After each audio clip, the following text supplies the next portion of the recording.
बिहार में सरकारी नौकरी के लिए परीक्षा हो और उसमें धांधली ना हो, ऐसा हो ही नहीं सकता है। नमस्कार, मैं हूं अभिजीत, आप देख रहे हैं न्यूज़ 4 नेशन।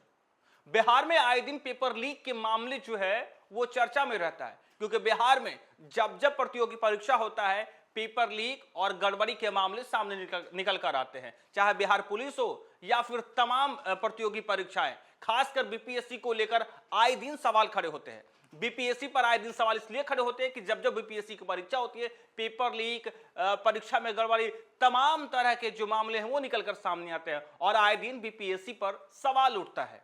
हाल ही की घटना की बात करें तो हाल ही में बीपीएससी ने एडीओ की परीक्षा ली थी और उस एडीओ परीक्षा में बड़े स्तर पर धांधली की गई, बड़े स्तर पर परीक्षा में गड़बड़ी की गई। बाकायदा इसके लिए एसआईटी जो है वो गठित की गई, ईओयू गठित की गई और उसके बाद जांच में पाया गया कि बीपीएससी ने एक ब्लैक लिस्टेड कंपनी के एजेंसी को जो है एडीओ परीक्षा का जो है जिम्मेवारी दी थी। अब ऐसे में सवाल उठता है कि आखिर बीपीएससी पर जब लगातार सवाल उठते हैं, कई बार बीपीएससी के एग्जाम पर जो है सवाल उठे हैं, कई बार गड़बड़ियां निकलकर सामने आई है, लगातार पेपर लीक के मामले जो है वो निकल कर आते हैं।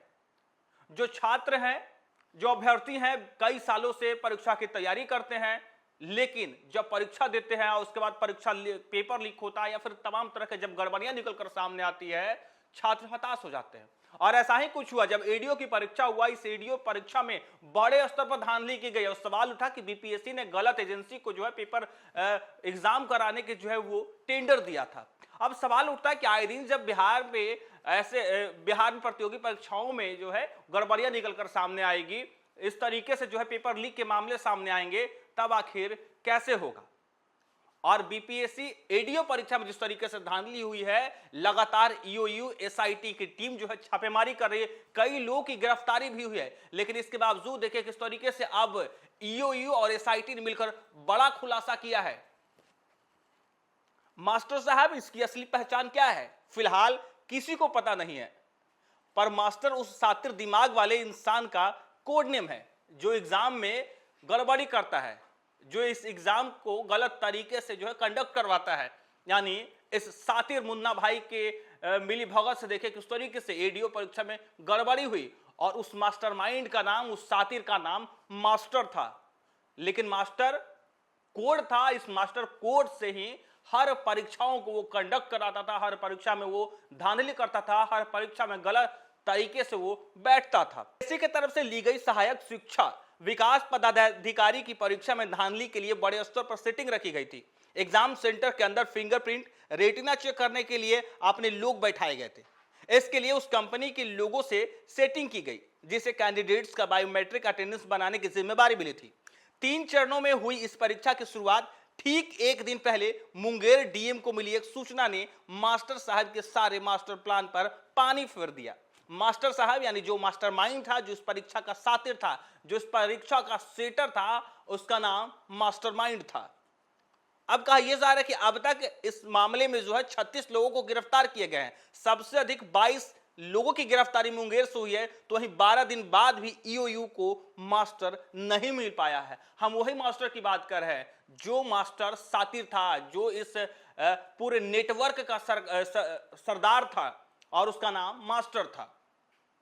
आए दिन जब परीक्षा में गड़बड़ियां सामने आती है, कोई ना कोई मास्टरमाइंड जो है वो होता है और एडीओ परीक्षा का जो मास्टरमाइंड था उसका नाम मास्टर था, मास्टर कोड नेम था और यही तमाम कैंडिडेट्स का जो है वो सेटिंग करता था, गलत तरीके से एग्जाम में जो है फिंगरप्रिंट बनवाता था, रेटिना रिकॉग्नाइजेशन करवाता था, तमाम तरह के गलत गड़बड़ियां जो ये मास्टर करवाता था। लेकिन अभी भी पुलिस के दबिश से ये दूर है, पुलिस लगातार दबिश बना रही है, लेकिन इसके बावजूद ये मास्टर अभी भी फरार है। मुंगेर के मुफस्सिल थाना क्षेत्र में दर्ज एफआईआर नंबर 177/26 के मुताबिक 13 अप्रैल की रात मुंगेर डीएम को जानकारी मिलती है सुजल कुमार नाम का एक व्यक्ति 14 अप्रैल को होने वाली एडीओ परीक्षा में नकल करवाने की तैयारी कर रहा है। बीपीएससी ने बायोमेट्रिक अटेंडेंस बनवाने के लिए जिस कंपनी का ठेका दिया है, उसके स्टाफ के साथ सेटिंग कर उसकी जगह अपने लड़कों को भर्ती कर रहा है। इस सूचना के बाद मुंगेर पुलिस की एक टीम बनी। टीम ने छापेमारी कर आधी रात को करीब 12:30 पर तेलिया तालाब मोड़ के पास से सुजल को पकड़ा। उससे के पास से मोबाइल और एक बैग जब्त किया। बैग में लैपटॉप, आईपैड, बायोमेट्रिक ऑपरेटर और सुपरवाइजर की 2 लिस्ट थी अब कहा यह जा रहा है कि जिस तरीके से तमाम तरह की गड़बड़ियां सामने निकल कर आई, सुजल को गिरफ्तार किया गया, तो परीक्षा देने वाले 20 कैंडिडेट के एडमिट कार्ड भी उसके पास से जब्त किए जाते हैं। 1 से 100 तक सीरियल नंबर लिखा 19 पुर्जा था, जिस पर परीक्षा में पूछे जाने वाले सवाल का जवाब लिखा जाना था। हालांकि पुलिस ने 20 साल के सुजल के मोबाइल फोन को खंगाला और उससे पूछताछ की। अब पहली बार उसने मास्टर का नाम लिया। सुजल ने पुलिस को बताया कि मास्टर ने ए मुंगेर नाम से एक व्हाट्सएप ग्रुप बनाया और उसमें मोबाइल नंबर को जोड़ा था और इसी ग्रुप में उन 20 कैंडिडेट के एडमिट कार्ड को भेजा गया था, जिसकी कॉपी पुलिस ने उससे जब्त बैग से बरामद की है। और अब लगातार एडीओ परीक्षा में जिस तरीके से गड़बड़ियां निकल कर सामने आई, उस पर गिरफ्तारी लगातार जारी है। अब तक 36 लोगों को गिरफ्तार किया जा चुका है और उसके बाद भी सवाल किया जा रहा है कि आखिर बीपीएससी ने ऐसे ब्लैकलिस्टेड कंपनी को आखिर क्यों जो है वो इस परीक्षा में शामिल किया था। कहा यह जा रहा है कि ये मास्टर जो है कई एग्जाम में जो है वो गलत तरीके से धांधली करवाया है और अब जब एडीओ की परीक्षा हुई, एडीओ परीक्षा में देखिए किस तरीके से धांधली की गई। कहा यह जा रहा है कि परीक्षा सेंटर में गलत तरीके से फिंगरप्रिंट बनवाया गया और उस परीक्षा में अपने लोगों को शामिल किया गया। हालांकि सवाल में भी लगातार यह पूछा जा रहा है कि बीपीएससी बार बार ऐसा क्यों करते हैं। जब बीपीएससी पर बार बार सवाल खड़े होते हैं, उसके बावजूद बीपीएससी ऐसी कंपनी को क्यों टेंडर देती है। हालांकि फिलहाल के लिए इतना ही। आप देखते रहे न्यूज़4 नेशन।